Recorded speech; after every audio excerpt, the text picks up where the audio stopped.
Resuming debates. Resuming debate. The Honourable Member for Northumberland, Quinte West. Well, thank you, Mr. Speaker.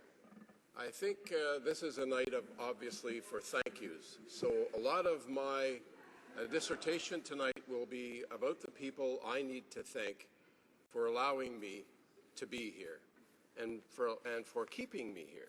First of all, to my Lord and Savior, for all the gifts that He's given me, the gifts of family, and the gifts of, I just think the gift of values.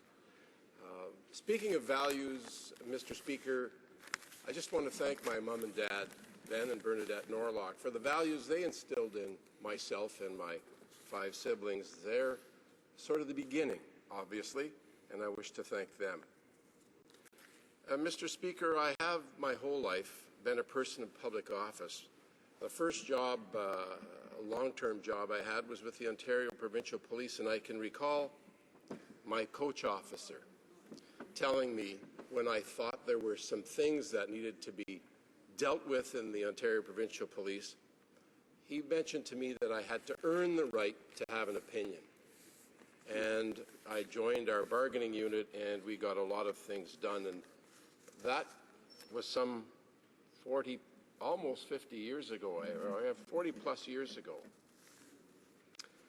Mr. Speaker, in 1999, and I forget the exact date, I was coming home from work, taking off my boots at the door. My wife had warmed supper for the second time, and the phone rang.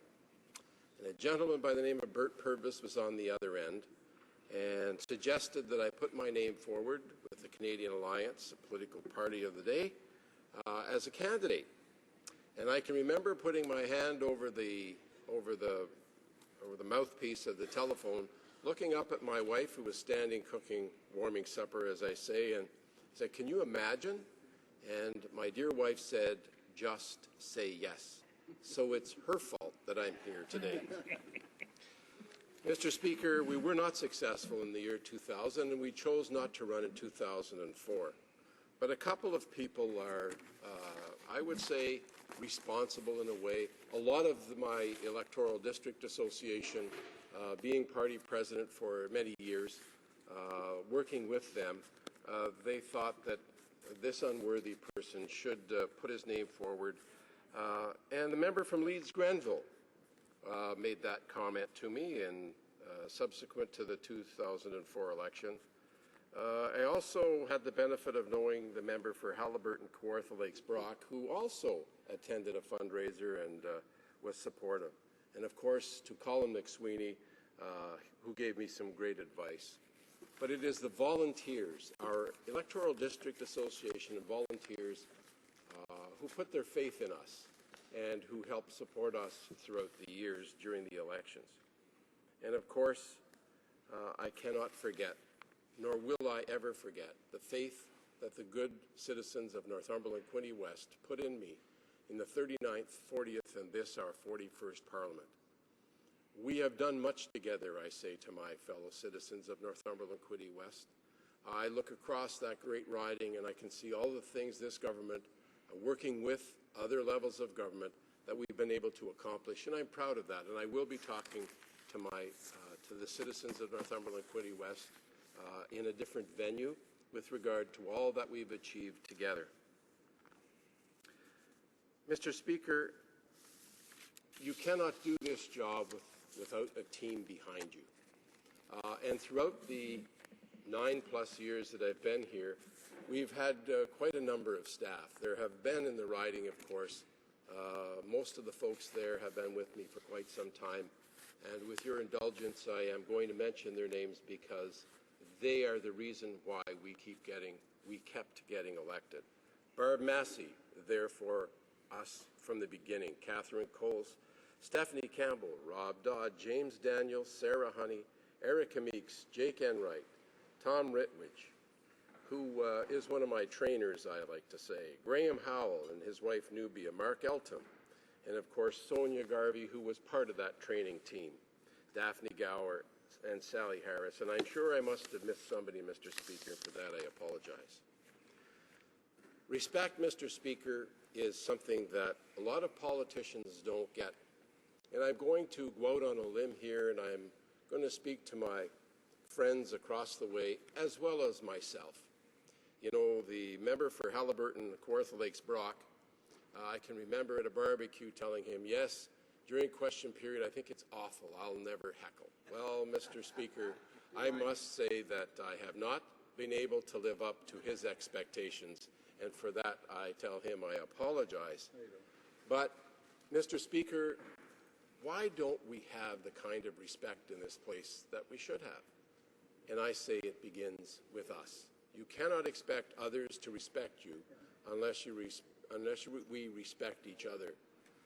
Question period usually begins with the opposition saying, why are you the worst government that ever existed in this planet, on this earth, and in this country?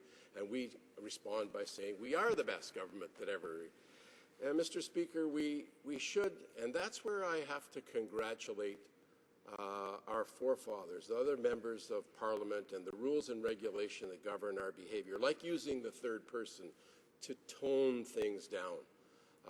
You know, this place often, according to many people, doesn't run very well. And it brings to mind, of course,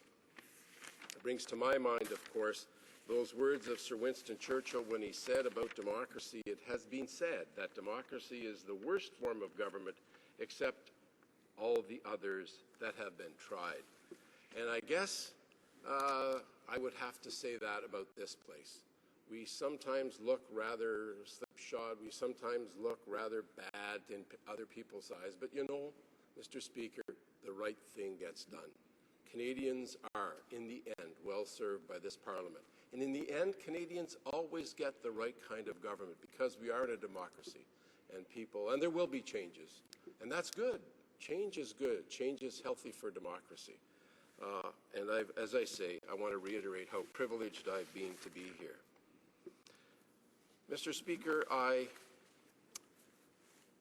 guess when you get near the end of your time here, you have to recognize, and one of the members just said, the first member to speak tonight, why he is leaving. One of the principal reasons is because of his family. And he mentions that we need the support of our family, and I would not be here without the support of my family, especially my wife, who recognized in me something I didn't recognize. She knows me more than I know me. And I say this to all the husbands and other life partners. If you're smart, you listen to your wife, because in the end, she is right. And I have to say that you sure are, dear. I want to spend some time, Mr. Speaker, with my family. The reason I am leaving politics, I've been working 40 years, a little bit, much less than many business people out there and other folks, but it's time to spend a little time with my sons. And you know, Mr. Speaker, the member of Parliament, the Liberal member, mentioned about a private member's bill, and it is true. Not many people in this country get to have a private member's bill passed. And I have a passion, and that's hunting and fishing. And my private member's bill, I will always be able to look at it as it is the Hunting and Fishing Heritage Day for Canada, and I'm going to enjoy those pursuits. So, Mr. Speaker, to the great citizens of Northumberland, Quinte West, once again, thank you for putting your faith in me in 3 parliaments. And to my dear wife, thank you for putting up with me. And thank you for having me say yes. It has been an honor and privilege to be in this place. And as Mr. McMillan, the town crier in Coburg, is the late town crier, ends all of his cries. And I'll end with my speech by saying, God bless Canada and God save our gracious Queen.